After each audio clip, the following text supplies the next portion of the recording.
Hi everyone, Justin Pate from the Wrap Institute. Now normally closets, especially one like this, which is in a traditional Dutch home, are thought of as, well, just closets, place to store stuff. But they can be so much more.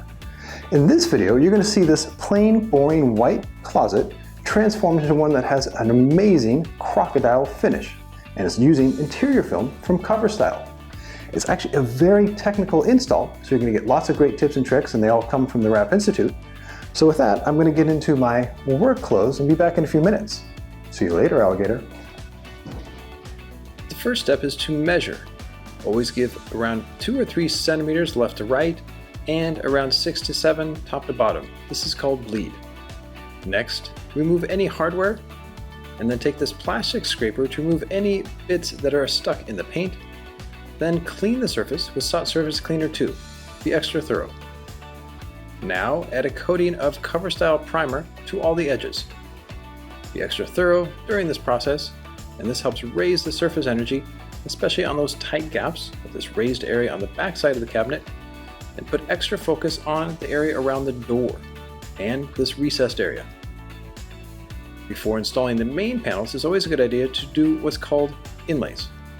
These are for the areas where the material will split and come short when formed inside the recessed area here or around this raised object. So once these inlays are placed, now it's time to install the main panel. Always take to a large table, fold the panel out, and cut it into sections before the install. Never install it with a giant panel and waste material. It's always a good idea to use the grid on the liner, mark it ahead of time, and then make precise cuts. The more precise, the easier the install. And it's always a good idea to use this special cutter from CoverStyle, as it's very safe. And with some prints, if there's no logo on the backing paper, use an arrow so you know which side is up. Here, you can use this special tool that also comes from CoverStyle that just cuts the liner. This will make starting the panel very easy and straightforward, as it's hard to use magnets or masking tape.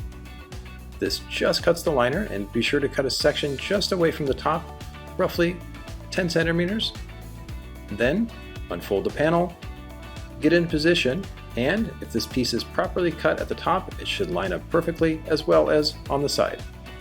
Lock that section where the liner was pre-cut, release the top section here, about halfway, then squeegee it onto the main surface. Always use a squeegee with a felt buffer on it. This will help keep the material from scratching. Release the liner. Now this particular section is a little difficult because it has a series of raised objects. These screws that stick out, so cut them out ahead of time, and this raised area that is in the shape of a rectangle. So form the film down gently around this, lock it horizontally, then add heat to suck it around the corners. Once the film is sucked around the corners, lock it onto the surface. And if you notice, this particular film has a nice air egress feature, so the air slides out underneath the film without bubbles. For this corner, add heat to soften the film, then round it with an application glove. It's always important to get a nice tight seal on the corners. Now for this raised object, add heat, form it to the upper corner, click the blade into the safe box. Always use a 30-degree stainless steel blade. Cut it on one side of the raised object, tuck it in, then make a cut where the inlay was. This separates the two pieces, top and bottom, and sides. Pick the material up, then tuck it into the base.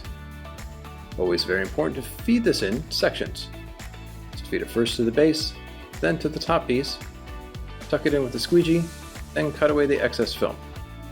Always get the proper angle of the blade so it doesn't jump off the corner, then simply release the excess piece. So once this section is done, and is one of the most technical, well, this flat side is very easy and straightforward. Remove the liner, roughly 40 or 50 centimeters, hold the panel in place, and line up the sides. This piece will slightly overlap the piece that was just installed by roughly 1 centimeter, and the edge will fall exactly on the corner so it disappears from view. So lining this up perfectly is very important.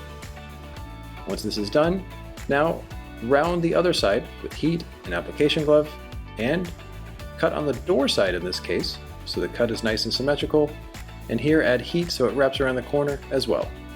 Heat is key for softening the film so it gets that tight seal, and here the material wrapped around the corner roughly 1 centimeter. This next section where the door is will be wrapped in 3 pieces, but it'll look like 1. So here the door is being wrapped, where the material is taken off the liner, tacked in place, and squeegeed in between the recessed areas. Now cut away the film safely in the recessed area and leave around 2 to 3 centimeters. Cut the material at a 45-degree angle in the recessed areas. Then add heat and form the film in stages to the bottom of this recessed area for each section. Use a squeegee to tuck it into the tight gap and then form it to the edge. This is critical for long-term hold. Once the film is to the edge, cut it safely away with a stainless steel blade. Always be sure to cut completely before removing the entire piece so it comes off clean. Now for this top piece is very easy and straightforward and flat, so make sure this edge goes right over the overlap, roughly 1 centimeter, and disappears into the edge. Once this top piece is done, install this small sliver on the side. This piece is butt jointed to the top piece, and this edge goes perfectly into the corner. And here, around the hinges on the door, make tiny relief cuts. This will help the film relax around the hinge safely, and then the excess material can be fed into the gap, again using heat. For finishing right now, if there's exposed edges, use a sanding paper at a 45-degree angle to make sure that they're flush and flat. And once the sanding process is done, wipe down the surface with SOTT Surface Cleaner 2 to remove any handprints and dust from the sanding process, then reinstall any hardware. And note that the shelves inside were also wrapped with the exact same film as the wall in the main living area. Super cool. And here's a shot of the final result. So as you can see, it's an amazing transformation that looks super stunning because it's got that crocodile finish, and it's extremely durable and required very little prep in terms of sanding or having to repair anything. That's what's great about interior wrapping film. It looks great and installs quick. To upgrade an object like this in your office or home with interior wrap film, keep in mind that you can go to coverstyle.com or a CoverStyle distributor in your region to purchase the wrap film and hire a professional installer. Or you can even do it yourself using the tips and tricks from this video or a more detailed video for professionals that is on the Wrap Institute. You can also take a workshop at CoverStyle headquarters in Luxembourg to get hands-on training as well. And be sure to check out the other videos in this Wrap Rejuvenation series on this flat in Amsterdam to get inspired and for great install tips and tricks.